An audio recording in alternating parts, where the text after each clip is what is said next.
lot of staying happy, getting healthy, staying sharp, staying in shape. Without an opponent, it's kind of a weird place to be because we've had opponents on the horizon for such a long time. So a combination of individual workouts, strength and conditioning, very limited contact, lots of cardio, a lot of shooting. Give them the weekend. I will go really hard up till Friday. Give them the weekend, Saturday, Sunday off. Bring them back Monday. Get our opponent practice without an opponent again on Monday. Get our opponent that night. Lot of preparation things. A lot of getting our minds right to potentially be sequestered in a hotel for a large period of time. How that takes its toll on you. It's a draining process that we want to be as ready for as we can. So we're working towards those things as well. Get our opponent on Monday, practice on Tuesday, practice and travel Wednesday. Jason, we'll go ahead and start with you. Just wonder how the team's mentality is right now after, the SEC tournament exit and just kind of what you guys have been like as you've been together the last couple of days. Was really, I think like we've talked about a number of times, self-awareness is a really good quality this team has. They wanted to win as many games down there as they could. When they didn't, they moved past it pretty fast. Gave the credit to Ole Miss, who played incredibly inspired. We did not fare very well in our first attempt at being the better seed in the tournament. We know that is probably going to be the case again in the NCAA tournament. So we tried to learn from that, but they've been good. They know we're 8-2 in our last 10 games. They know we played at a really high level for a large portion of that. We watched some of the clips. We got great shots. We didn't make them. 7 for 31. We took 2 bad shots. So say 7 for 29. I don't think we do that again on most nights. So there wasn't any lingering effect to the loss. I think more so a learning experience for what the trip gave us, the being back in a hotel gave us, and then facing an opponent who was really, really inspired to play. Paul, go ahead. I was going to ask about just the heavy load. I noticed I've kind of added in the past month, you got 3 that have played in the neighborhood of 35 minutes a night. Does this work in their favor to have a little bit of downtime where you can kind of monitor what they do, or is that part of what you've done? Does it lead into what you've done over the past little bit in practice as well? They'll have the same workload. They'll have the same number of minutes on their legs. Just won't have games against an opponent. We'll simulate games. Today's game day. We got best of 7 series going today, red versus white.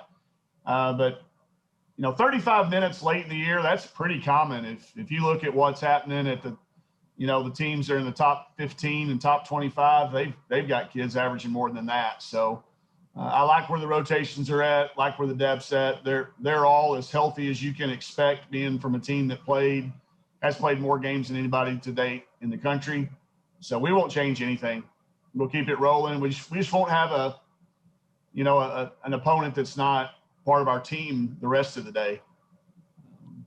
This is one of those times of year where you go back and you reflect a lot. One of the things that's really been hard this year is to do what we've done without a men's practice team. It wasn't a rule that you could not have. It was a decision we made to not have.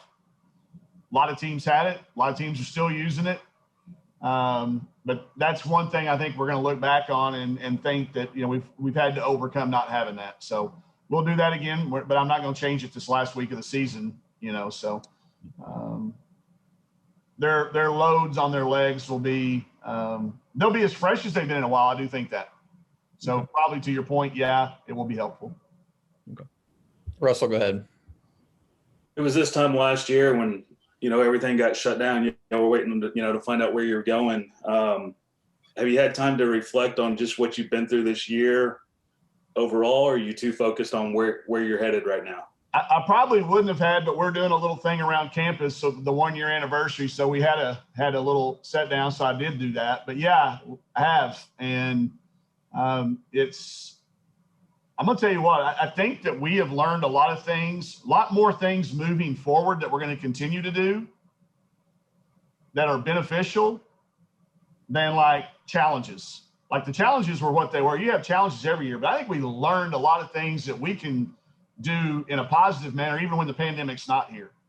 And that's what I'm really trying to focus a lot on is how do we take what we've learned from the pandemic and maybe make us better when we don't have the protocols, and what really drove winning.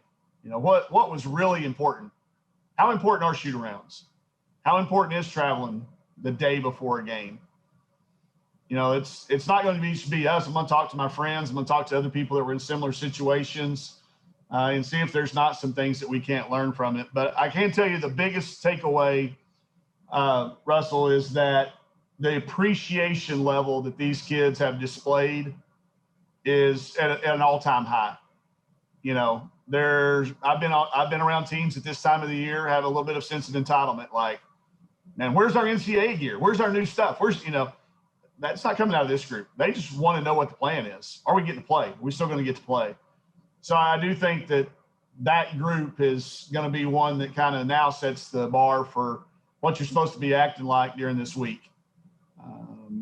And I think because they did go through that, you know, thinking, prepping, doing all this, I don't think it'll really hit us till that Sunday, because that was kind of that week leading into the weekend, because we had such anticipation, because we did feel like we were in the NCAA tournament last year. I felt like it was a lock. Every person that I trusted that knows anything about the history of and college basketball said y'all were in. But still, not to see your name come across is a little bit of a void, you know. And I'll be thinking about Kiera and Lex, you know, when that day comes on Monday, that anticipation of, you know, when the bracket pops up and it's a seed line that you expect to see, hey, this could be us. This could be us. You know, I hope they're able to tune in and watch it, or maybe Kiera be here with us. Lex is across too far away, but I do think there's a level of appreciation that's good to see. And, you know, this group of kids has been through enough adversity of being a college student added onto that. I think they're going to look back at it as a really time in their life that probably set some values for the rest of their life. Jason, go ahead. You've been a part of this program for a long time. I know you were gone for a while, but when that name does pop up on Monday, you knowing you should have been there last year, I mean, just what goes through your head knowing where you want to get the program? It's going to be a 4 or 5 seed probably. Yeah. What's that going to be like for you, knowing when you got here where it was to where you got it now and trying to build towards that even more in the future? This is the most anticipated one ever that I've been a part of. You know, we've had some years where we didn't know, and you had that type of excitement. But because I know the joy that's going to bring a large number of people, you know, I know we haven't technically been to back-to-back NCAA tournaments, but the being in the conversation, the not being on the bubble conversation is a cool place to be. That means that you have gotten it to a point to where everybody that does follow this assumes and looks at the evidence of what you've done throughout the year and puts you into that field, one of the top 33 at-large bids. And the past history, the excitement from being a Razorback fan will be it'll be short-lived because I'll have to get to work really quick. But I'll allot a couple hours to reach out and talk to just people that have been here and help make it possible. And you know, I'd like to tell you I'm a bigger person than to kind of send a few digs on people that said we couldn't do it. I'll get my money's worth in there too, to the people that were against us, because there are always those, and we know it. And I wish deep down I was a better person, but I'm not. I'll get my point across to the people that thought it was a mistake to come to Arkansas, come back. I'll make sure those people know loudly and clearly that they were wrong. And just where both men's and women's programs are right now, 2-3 seed for them, yeah. 4-5 for you. I mean, I don't remember a time, because even when the Final Four year in '98, the men weren't where they are now. So and the women were 9 seed. Yeah. And so, I mean, just like, I think this is the height of both programs being where they are, together. So that thing that Andy Katz put out, that's the combined rankings. I don't know if y'all saw that, but that was pretty cool to see our name up there in the top 5. And then Coach Musk tweeted out, about the culture in our building. And it does. It makes us all better when we're both good. And the kids are all down there in the same training room, and they're pulling for each other. And you got, our players, congratulating the men's players, and the men's players, congratulating our women's players. That does not happen everywhere. That is outside of the norm. So very, very special. I looked up, this will be if we get a 5 seed, it'll still be the highest seed in SEC history. I think the highest before that was a 6 seed. So, and then I'm not sure where they fall on the men's line as being the highest, but it's the highest since a long time. But it's cool to walk down the hall and everybody be in a good mood, and go out in the parking lot and see Courtney Doffel. They won like 16 straight. I mean, it's all the way across this campus right now. But for both programs to be doing it and doing it in this type of a year under the circumstances that we faced to do it, I don't think we could have gotten through it separated. If we were not where we are with people that we share the building with, I don't think either one of us would have had the success and gotten through the tough times. I mean, we had our little stretch there where the schedule flipped around on us, and the men had the schedule, but nobody was down on anybody. Nobody was doom and gloom. It was all, hey, we know what's coming, and we see the work that's being done, and there's a mutual respect that, like I said, is outside of, it's more of an outlier than it is expected. Paul, go ahead. Just this 2-week period when you've been a school that has played the most games of anybody in the country. Does the mentality to keep this thing going? What's that like over this next couple of weeks, Mike? It's got to be there, because I know there's going to be teams in San Antonio that just get tired and just go, you know what? We've reached our point of our happiness. We won a game, or some teams just going to be just getting there. Some teams it's going to be one game. Some teams it's going to be Sweet 16. So really trying to make sure our focus is just simply on what's the next thing on the agenda. Is it be quarantined in your room for the next 6 hours? All right, well, kick that's butt. Kick butt in there. Watch Ted Lasso or watch whatever you're going to watch and kick its butt. Kick that quarantine's butt. Because their teams are going to run out of patience. They're going to run out of energy. And they're going to say, hey, you know what? We had a good year. I'm satisfied. And it's going to show up when you hit the floor. And I want to make sure that's not if we lose because we go 7 for 31, no problem. But I don't want it to be because we're tired and we don't want to be there anymore. But when you give them the assignment to pack for 24 days, have y'all ever packed for 24 days in a row? I mean, you'd have to think about it if you have. I know I haven't. That even goes back to the long old days when we used to go recruiting. Yeah, I'd pack for 12 or 14 days, but 24 days. That's a long time. And mentally, as you're doing it, you're thinking, it's dawning on you as you're trying to figure out if you've got enough, T-shirts and shorts to lay around, and are you going to need the super-sized toothpaste instead of the travel size? And it can get wearing on you. So we'll try to Jedi mind trick them some, Paul, along the way. But I think not talking about it is a mistake. We got to talk about it to be prepared for it. So as much physical, as much mental as physical, these 2 weeks, something that none of us have been through again. Nobody's got the playbook or the blueprint on how to successfully do it. And that's what has been so exhausting about this year, is the worry that everything you do is either right or wrong. Am I doing it? Are we doing this right?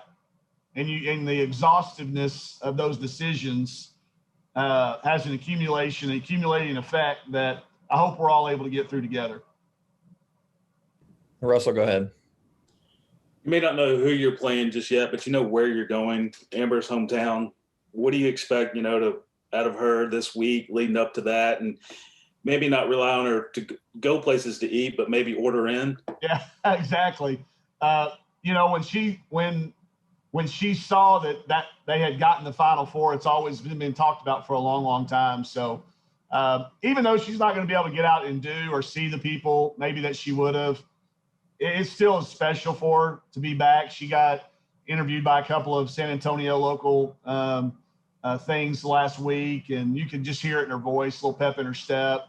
And just the pride that she's going to say when we drive around and point things out. We're going to do as much of that as we can from the bus. We aren't going to be able to get out and walk through the Alamo, but I'm going to make sure we drive by and see it. I read through that NCAA manual back and forth several times, and there's nothing in there about what route our bus driver takes to and from the gym. So if we get a chance to get out of the hotel, we may take the long way around, just to be outside and see some things. But she's really excited, and more importantly, our teammates are excited for her. Anything else for Coach? You mentioned you guys are sequestered a little bit, and just how difficult is that going to be to not, here you get to go to class, you do, or however you guys are handling things. You don't get that on this trip. So if you're there for 24 days, what do you guys do to kind of break up and like team activities indoors, or how do you handle that? We're dusting off the old board games. I was upstairs last night looking at some of these old games. I'm going to pack them and send them down. We're going to take cards. We're going to have a movie night. We're going to do everything we can possibly do to stay sharp and competitive. There'll be some Phase 10 tournaments and probably some cornhole bags thrown in there. Nobody can beat me and Coach Todd, though. I know that. So there'll be some runner-ups, but you've got to plan for it. That was the first thing we talked about in our staff meeting. How are we going to handle this? Because we were just in Greenville for a day and a half, and I felt like the walls were closing in on me, and we could go outside. They told Coach Todd he can't even go for a run. He can't leave the hotel and go outside, and he's got to run on the treadmill. So those walls are going to close in on us. There's no doubt about it. So I've been talking to as many people as I can about things we can do. I think talking about it and being open to say, hey, Coach, I need to go to the team room. Let's go down there and watch a movie. Let's go down there and play some cards. I think our kids have to be very aware that it can happen and will happen, and then it's normal. I think there's a reason that prisons are what they are. They're supposed to be a penalizing deal, and those walls get real. And we're in rooms by ourselves. So it's not like you're talking to somebody face to face. You can get on FaceTime, and that helps. But we're going to study and make sure we do everything legally possible to not let it overwhelm us. But I know it's going to be a challenge because it was, like I said, last week, and that was for a very short period of time. And we're going to be there 4 days before we ever even tip it up. So it's and then the last part of that is I want to make sure that these kids think that going to the NCAA tournament is a cool thing rather than, being a punishment. So we're trying to do as many things ahead of time. But it's hopefully, and I've heard that the NCAA has done a great job making the hotels feel like a big time atmosphere, because it's a cool thing walking in and seeing your name up on posters and seeing your pictures around and having the little bag tags. And they said the NCAA has really been aware of all that stuff. So I'm optimistically hopeful that it will feel like as close to a tournament as we could possibly have under the conditions. You got the dartboard going? I told Jeff, I said, I'm not a big plastic darts guy. I don't like the plastic darts anymore. So if we couldn't find a way or sign a waiver that there would be a few holes in the wall, we probably better leave them at home and just stick to cards. But I've missed darts and shuffleboard, and my game has slipped, I'm sure.